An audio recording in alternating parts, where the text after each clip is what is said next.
जनवरी की वो सुबह, जब ठंड हड्डियों तक उतर जाती है, जब सांस लो तो धुआं निकलता है। उस सुबह भी तालाब किनारे एक छोटी सी दुकान थी। ये है राजू। उम्र यही कोई 35 साल। चेहरे पर झुर्रियां उम्र से ज्यादा हैं, क्योंकि ये झुर्रियां उम्र की नहीं, गरीबी की हैं। आज से 10 साल पहले, जब राजू की माँ इस दुनिया से जा रही थी। राजू बेटा, मेरे पास तुझे देने को कुछ नहीं है, ना जमीन, ना जेवर, ना पैसा। माँ, तू ठीक हो जाएगी, ऐसा मत बोल। सुन बेटा, एक चीज है मेरे पास, मेरी बिरयानी की रेसिपी। तेरी दादी ने मुझे दी थी, अब मैं तुझे दे रही हूं। इसमें सिर्फ मसाले नहीं है बेटा, इसमें हमारे खानदान की इज्जत है, ईमानदारी है। माँ, माँ। उस दिन के बाद से राजू ने वो रेसिपी अपने सीने से लगा ली। वो रेसिपी उसकी माँ की यादगार थी, उसकी इज्जत थी और उसकी पूरी कमाई भी। सुनो जी, आज तो बहुत ठंड है, एक दिन आराम कर लो। सविता, ठंड तो हर दिन होगी, लेकिन दुकान एक दिन भी बंद रही तो बच्चों को रात को क्या खिलाएंगे? कम से कम गर्म पानी पी लो। दुकान पर चाय बना लूंगा, तू सो जा। लेकिन ग्राहक कहाँ थे? इतनी ठंड में कौन तालाब किनारे आता? कौन अपनी गर्म रजाई छोड़कर ठंडी हवाओं में निकलता?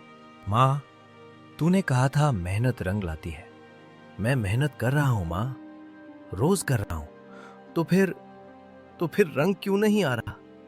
कोई बात नहीं, आज नहीं आए कल आएंगे, कल नहीं आए परसों आएंगे। पंकज, ये कहाँ ले आया तू मुझे? ये तो कीचड़ है, गंदगी है, मेरे जूते खराब हो जाएंगे। साहब, वो आपने कहा था ना कि कोई नई जगह ढूंढो खाने के लिए, तो मैंने सोचा। तूने सोचा? तू सोचेगा? तेरी तनख्वाह सोचने के लिए नहीं, गाड़ी चलाने के लिए है, समझा?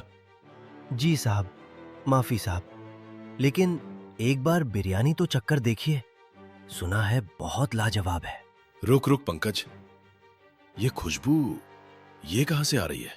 साहब, वो रहा, वो छोटी सी दुकान वहीं से आ रही है। पंकज, 30 साल, पूरे 30 साल हो गए मुझे इस धंधे में। हैदराबाद गया, लखनऊ गया, दिल्ली, मुंबई, कोलकाता, सब जगह की बिरयानी खाई, लेकिन ऐसी खुशबू कभी नहीं सूंघी। देखा साहब, मैंने कहा था ना। ज्यादा मत बोल, चलते हैं, देखते हैं क्या माल है। छी छी छी, क्या गंदगी है। मेरे इटालियन जूते, हाय राम, बर्बाद हो गए। तू है इस ढाबे का मालिक? जी साहब, ढाबा नहीं, छोटी सी दुकान है, बिरयानी बेचता हूं। आइए बैठिए, आपके लिए कुर्सी साफ करता हूं। ये इस पर बैठूं मैं? साहब, माफी चाहता हूं, ज्यादा इंतजाम नहीं है मेरे पास, लेकिन बिरयानी अच्छी है, वो पक्का। बड़ी बड़ी बातें बाद में, पहले बता क्या क्या है। साहब, बिरयानी है, मटन भी है, चिकन भी है, साथ में रायता है, सब गरम। ज्यादा भाषण मत दे, एक प्लेट मटन बिरयानी ला। और सुन, मैं शहर का सबसे बड़ा रेस्टोरेंट मालिक हूं, मुझे बेवकूफ बनाने की कोशिश मत करना। साहब, मैं बिरयानी बनाता हूं, बेवकूफ नहीं, आप बस खाकर देखिए। साहब, ये लीजिए, गर्मा गर्म है, अभी अभी दम से उतारी है। ये रायता बूंदी का है, ठंडा है, बिरयानी के साथ खाइए तो मजा दोगुना। वो आदमी एक कौर खाकर रुक गया, जैसे जमीन ने उसे पकड़ लिया हो। 30 साल इस धंधे में पूरे देश के शेफ देखे, इटली से, थाईलैंड से, सबको बुलाया, लेकिन ऐसा स्वाद। साहब, इतनी तारीफ। तू है कौन? ये रेसिपी कहां से आई? जी साहब, मेरा नाम राजू है। ये रेसिपी मेरी माँ ने दी थी, उन्हें उनकी माँ ने, पीढ़ियों से चली आ रही है। समझा। देख राजू, मैं शर्मा हूं, शर्मा फूड्स का मालिक। शहर में मेरे 12 रेस्टोरेंट हैं। शर्मा फूड्स, वो बड़ा सा रेस्टोरेंट, मॉल वाला? हाँ वही। सुन, मैं तेरी रेसिपी खरीदना चाहता हूं। रेसिपी खरीदना? 5 लाख रुपए दूंगा, कैश, अभी। बस मुझे पूरी रेसिपी लिख कर दे दे। कौन सा मसाला कितना डालना है, कैसे पकाना है, सब कुछ। 5 लाख रुपए? राजू ने इतने पैसे एक साथ कभी देखे नहीं थे। उसके दिमाग में तस्वीरें घूमने लगी। पक्का मकान, बच्चों की पढ़ाई, सविता के लिए साड़ी। साहब, माफी चाहता हूं। क्या? ये रेसिपी मैं नहीं बेच सकता। ये मेरी माँ की आखिरी निशानी है। इसकी कोई कीमत नहीं। कीमत नहीं?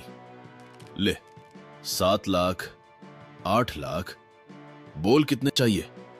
साहब, 8 करोड़ भी दोगे तो भी नहीं। माँ ने कहा था, बेटा ये बेचना मत। मैं उनका कहना नहीं टालूंगा। साहब, माँ कहती थी, हाथ में हुनर नहीं, दिल में प्यार होना चाहिए। बाकी सब अपने आप। तेरी माँ बहुत समझदार थी। थी नहीं साहब, है। इस बिरयानी में है। जब तक ये बिरयानी है, मेरी माँ जिंदा है। तू जानता नहीं मैं कौन हूं। मैं चाहूं तो तेरी ये दुकान बंद करवा सकता हूं। साहब, दुकान बंद हो जाएगी, लेकिन माँ की अमानत नहीं बिकेगी। राजू, एक बात याद रख, दुनिया में 2 तरह के लोग होते हैं।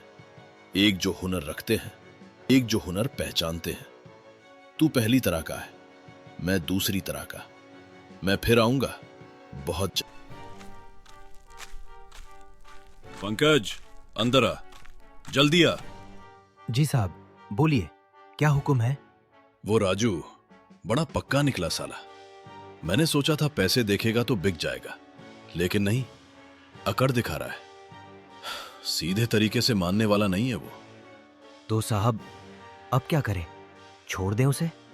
छोड़ दें? पंकज, तू मुझे जानता नहीं क्या?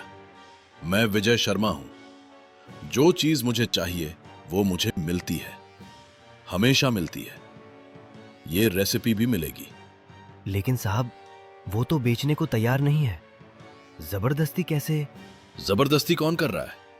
हम तो बस थोड़ा दिमाग लगाएंगे।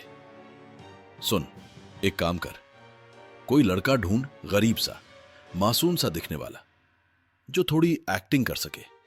समझा नहीं साहब। उसे राजू की दुकान पर भेजेंगे, काम सीखने के बहाने। धीरे धीरे रेसिपी निकलवाएगा, राजू को पता भी नहीं चलेगा। वाह साहब, क्या दिमाग है। इसीलिए मैं यहां तक पहुंचा हूं पंकज, दिमाग से। जा, जल्दी ढूंढ एक लड़का। ज्यादा समझदार नहीं चाहिए, बस काम चला ले ऐसा। बेटा आओ आओ, बाहर क्यों खड़े हो? बैठो, बिरयानी खाओगे? गर्मा गर्म बनी है अभी। नहीं भैया, बिरयानी खाने नहीं आया। आज मेरे पास पैसे भी नहीं हैं खाने के। मैं तो आपसे काम मांगने आया हूँ। काम? कैसा काम चाहिए तुम्हें? भैया, मेरी किस्मत बहुत खराब है। माँ बाप नहीं है मेरे। बचपन में ही चल बसे थे दोनों। अनाथ हूं मैं। कहीं काम नहीं मिलता, कोई रखता नहीं। लोग देखते हैं और भगा देते हैं। कल से कुछ खाया भी नहीं है मैंने। बेटा रो मत, आंसू पोंछ अपने। तू यही रहे मेरे साथ। काम भी सिखाऊंगा तुझे, खाना भी दूंगा, जब तक चाहे रहे। मेरी दुकान छोटी है, लेकिन दिल बड़ा है। सच में भैया? आप रख लोगे मुझे? भगवान जैसे हो आप। पैर छू लूं आपके। अरे अरे, पैर मत छू। भगवान नहीं हूं मैं, बस एक इंसान हूं, और इंसान को इंसान की मदद करनी चाहिए। चल उठ, पहले कुछ खा ले, फिर काम शुरू करेंगे। विक्की ने धीरे धीरे राजू का विश्वास जीत लिया।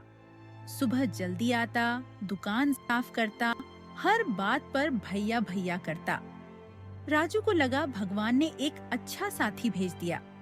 उसे क्या पता था कि वो साथी नहीं, सांप था, और वो उस सांप को रोज दूध पिला रहा था। विकी? अरे विकी कहाँ है? अभी तक नहीं आया? कभी तो लेट नहीं होता था। चलो, आ जाएगा। शायद तबीयत खराब होगी। कोई बात नहीं। राजू को क्या पता था कि विक्की अब कभी नहीं आएगा। उसका काम पूरा हो चुका था। जो रेसिपी राजू की माँ ने उसे दी थी, जो पीढ़ियों से चली आ रही थी, वो अब शर्मा जी के हाथों में थी। और अब राजू की जिंदगी में ऐसा तूफान आने वाला था जिसकी उसने कल्पना भी नहीं की थी। शर्मा फूड्स प्रस्तुत करता है देसी दम बिरयानी। असली स्वाद, असली मजा, अब सिर्फ 200 रुपए में। अरे राजू भाई, कैसे हो? बहुत दिन हो गए आए हुए। आओ भाई साहब, बैठो। आज बिरयानी एकदम ताजा बनी है, लाऊं एक प्लेट? नहीं भाई, आज नहीं खाऊंगा। बस ऐसे ही निकल रहा था तो सोचा मिलता चलूं। अरे ऐसा कैसे? पहले तो हर हफ्ते आते थे। कोई बात हो गई क्या? बात तो नहीं, लेकिन अब क्या बताऊं तुम्हें। बताओ ना भाई साहब, क्या हुआ? खुलकर बोलो। राजू भाई, बुरा मत मानना, तुम्हारी बिरयानी जैसी बिरयानी अब शर्मा फूड्स में भी मिलती है। वही स्वाद है, वही खुशबू है, और वहां एसी है, हीटर है, सोफा है, पार्किंग है, बच्चों के लिए जगह है। यहां तालाब किनारे ठंड में कौन बैठे भाई, मुश्किल है। वही स्वाद शर्मा फूड्स में? हाँ भाई, एकदम वही। पता नहीं कैसे, शायद तुमने ही उन्हें सिखाया होगा, या कोई कॉमन रेसिपी है। मैंने कुछ नहीं सिखाया किसी को। तो फिर पता नहीं भाई, लेकिन स्वाद तो एक जैसा ही है। चलो फिर मिलते हैं। तभी वहाँ शहर का एक मशहूर फूड ब्लॉगर अमित घूमते घूमते आ पहुँचा। भाई साहब, एक प्लेट बिरयानी लगाना जरा। वाह भाई, क्या चीज बनाई है आपने। ऐसा स्वाद तो मुझे शहर के 5 स्टार होटलों में भी नहीं मिला। लाजवाब। शुक्रिया साहब, ये मेरी माँ के हाथ का हुनर है। लेकिन भाई, एक बात खटक रही है। दोपहर का समय है, लंच टाइम है, और आपकी बिरयानी इतनी जबरदस्त है, फिर भी यहां इतना सन्नाटा क्यों है? ग्राहक कहाँ हैं? क्या बताऊं साहब, वक्त और किस्मत दोनों अभी मेरे खिलाफ है। पहले यहाँ पैर रखने की जगह नहीं होती थी। तो फिर अचानक ऐसा क्या हुआ? किसी ने नजर लगा दी क्या? नजर नहीं साहब, डाका डाला है। वो शहर के बड़े रेस्टोरेंट वाले हैं ना, शर्मा जी, उन्होंने धोखे से मेरी रेसिपी पता कर ली। अब वो अपने बड़े एसी वाले रेस्टोरेंट में वही बिरयानी बेच रहे हैं। उनके पास पैसा है, मार्केटिंग है, बड़ा नाम है। लोग चमक धमक देखकर वहां चले जाते हैं। ये तो सरासर नाइंसाफी है। किसी की मेहनत चुराकर अपना धंधा चमकाना, और आप चुपचाप बैठे हो। मैं गरीब आदमी हूं साहब, उनसे लड़ तो नहीं सकता। मेरे पास बस मेरी ईमानदारी है। मुझे यकीन है कि जो ग्राहक स्वाद पहचानते हैं वो एक दिन जरूर लौटेंगे। बस उसी दिन का इंतजार कर रहा हूं। आप फिक्र मत करो भाई, आपकी ये ईमानदारी और ये स्वाद दोनों दुनिया देखेगी। आज मैं बताऊंगा लोगों को कि असली जादू शर्मा जी के रेस्टोरेंट में नहीं, बल्कि इस तालाब किनारे वाले ठेले पर है। हेलो दोस्तों, आज मैं आपको एक कहानी सुनाता हूं, एक ऐसे स्वाद की जिसे चुराया तो जा सकता है, पर बनाया नहीं जा सकता। मेरे पीछे जो ये भाई खड़े हैं, इनकी कहानी सुनकर आपकी आंखों में आंसू और मुंह में पानी दोनों आ जाएगा। वीडियो इंटरनेट पर आग की तरह फैल गया। राजू की सच्चाई जानकर लोगों का गुस्सा शर्मा जी पर फूट पड़ा। ये क्या हो रहा है? मेरी रेटिंग्स अचानक 1 स्टार क्यों हो गई? और ये कमेंट्स, चोर, धोखेबाज। सर, वो ब्लॉगर का वीडियो वो वायरल हो गया है। पूरे शहर को पता चल गया है कि हमने राजू की रेसिपी चुराई थी। तो क्या हुआ? रेसिपी तो रेसिपी होती है। उन्हें कहो वीडियो डिलीट करे, उन्हें पैसे खिलाओ।